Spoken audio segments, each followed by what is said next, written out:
this guy's garage. Like and subscribe.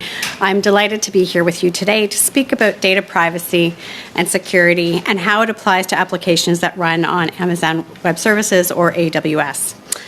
How much was AWS paid for work on arrivecan?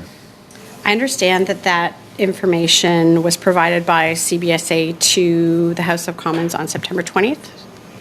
There was information provided.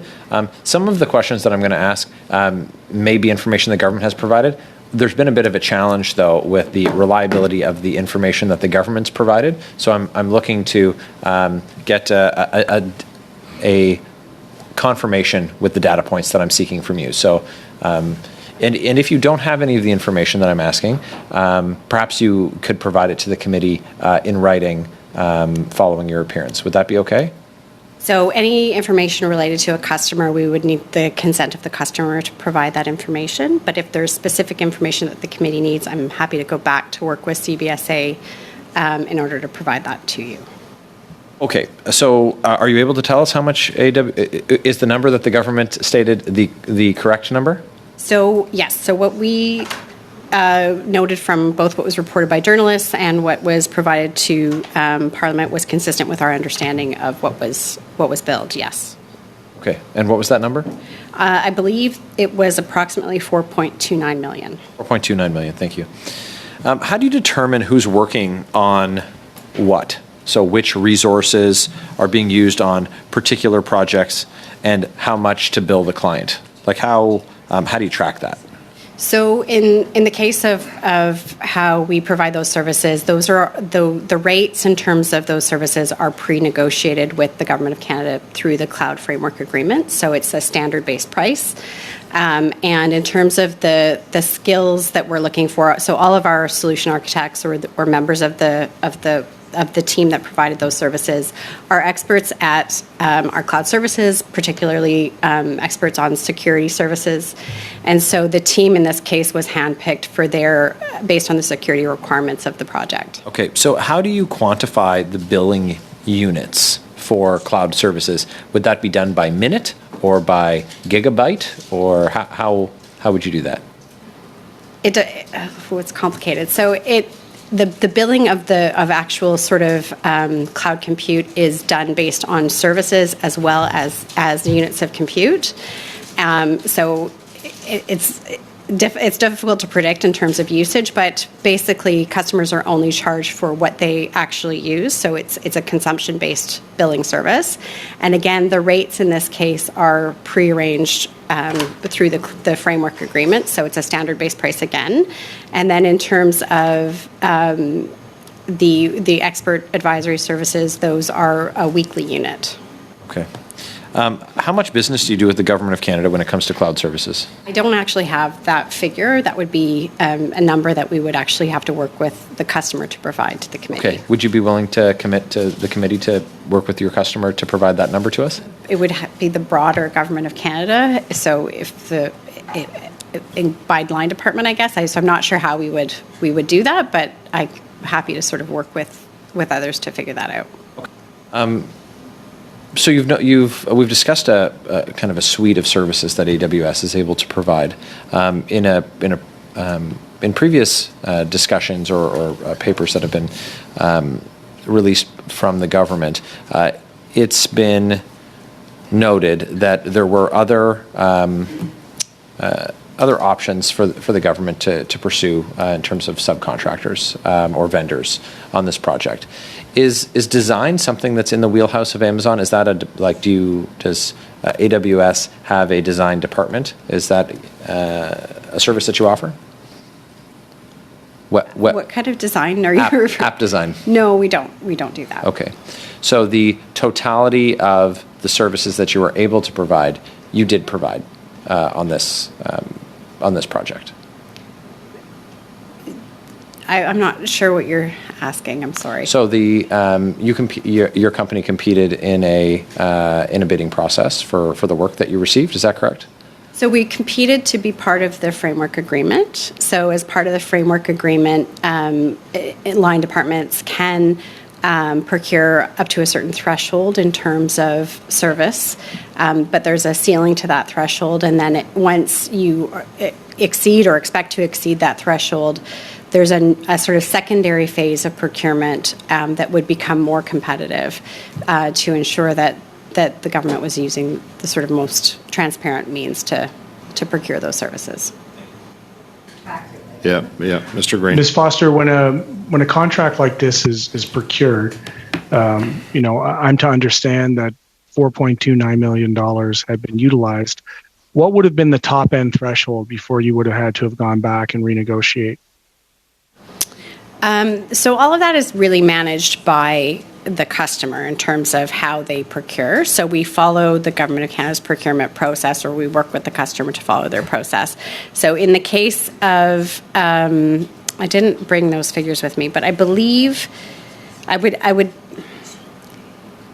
like to have the opportunity to correct this if I get it wrong, but I believe that for utility compute, the initial threshold is $4.5 million. And then I believe for statements of work in terms of it, there are different streams for advisory services, but I believe it's $500,000 per service. So, the government, I think, assumed that this was going to be used perhaps more than it was in terms of downloaded and actual usage, given the amount of money that has been invested into this particular product and its storage.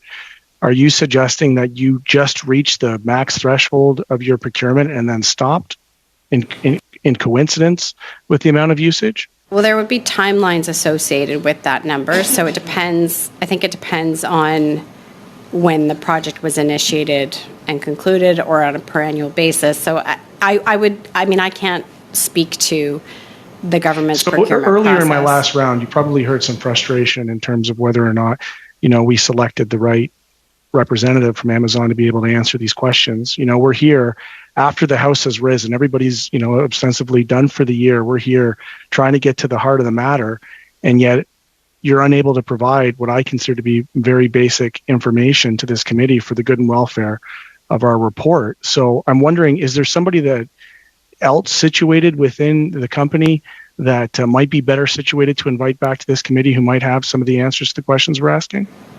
So it depends on the question that you're asking. Some of the disclosures you're asking for would really be up to a customer to provide you with that information.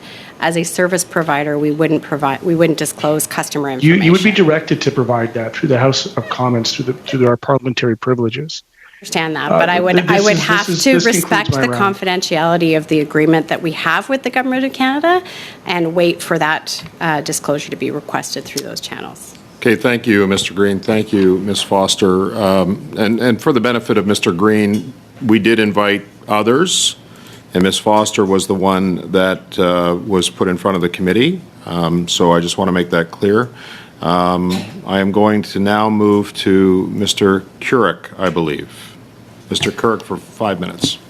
Thank you very much, Chair, and thank you, Ms. Foster, for your testimony here today.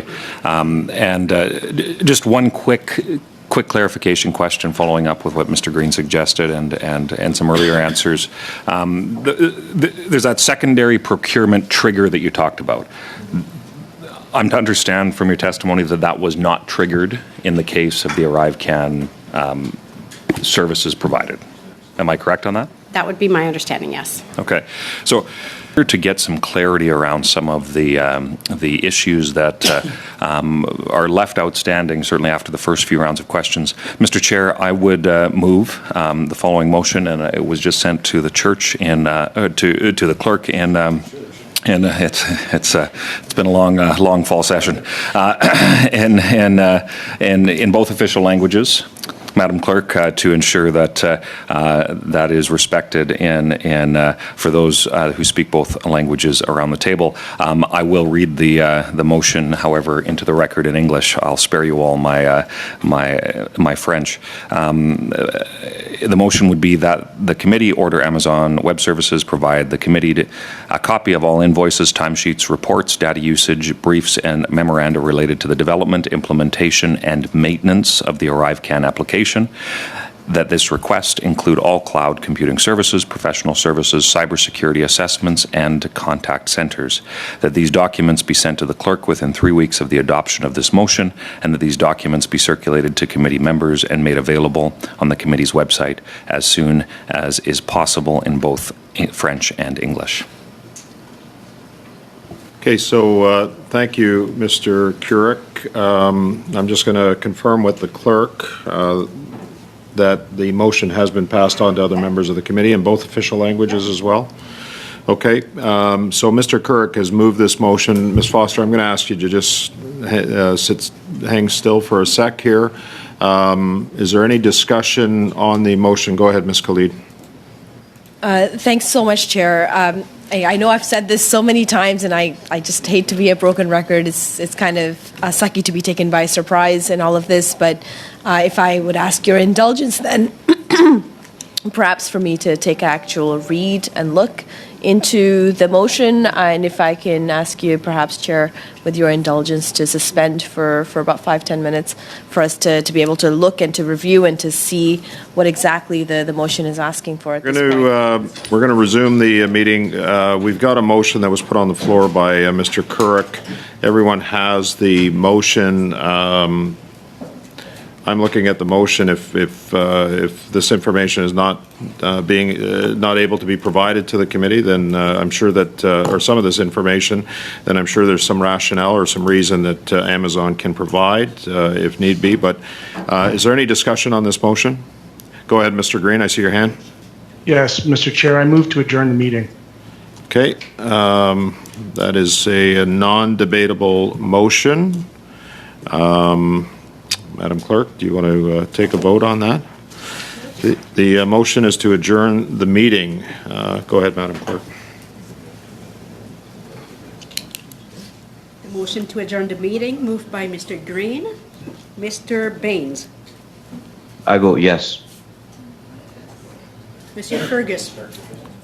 Oui, je vote oui. Ms. Hefner. Yes.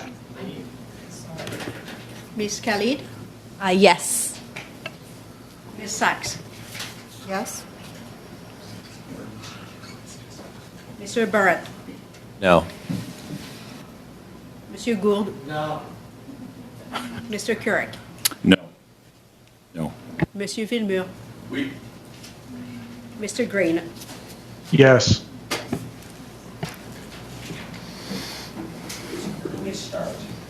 Mr. Chair, nays 3, yeas 7.